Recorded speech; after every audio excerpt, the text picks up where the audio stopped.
Point number 1, బడికెళ్లే ప్రతి పిల్లాడికి 15,000 అని చెప్పి 46 లక్షల మంది తల్లులకు షాకిచ్చారే, ఇది సూపర్ మోసం సీఎం గారు.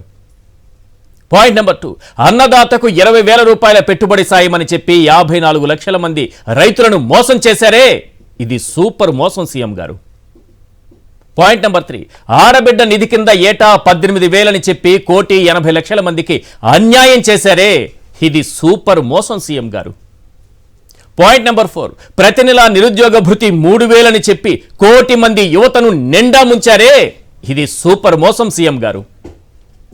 పాయింట్ నెంబర్ 5, మహిళలు అందరికీ ఉచిత ప్రయాణం అని చెప్పి ఫ్రీ బస్సును తుస్సుమనిపించారే, ఇది సూపర్ మోసం సీఎం గారు. పాయింట్ నెంబర్ 6, ప్రజలందరికీ అల్జీమర్స్ ఉందని ఎన్నిసార్లు మోసం చేసినా ఓట్లు వేస్తారని అనుకుంటారే, ఇది సూపర్ మోసం సీఎం గారు. పాయింట్ నెంబర్ 7, ఎన్నికల్లో నోటికొచ్చిన హామీలిచ్చి ఓట్లేయించుకుని అధికారం రాగానే సింపుల్ గా చేతులెత్తేస్తారే, ఇది సూపర్ మోసం సీఎం గారు. పాయింట్ నెంబర్ 8, హామీలిచ్చి ఎగ్గొట్టి పేదల బతుకులు నాశనం చేయడంలో దేశంలోనే నెంబర్ 1 ముఖ్యమంత్రిగా నిలబడ్డారే, ఇది సూపర్ మోసం సీఎం గారు. పాయింట్ నెంబర్ 9, సంపద సృష్టిస్తా అని ప్రజల సంపద లాక్కుని మీ సంపద సృష్టించుకుంటున్నారే, ఇది సూపర్ మోసం సీఎం గారు.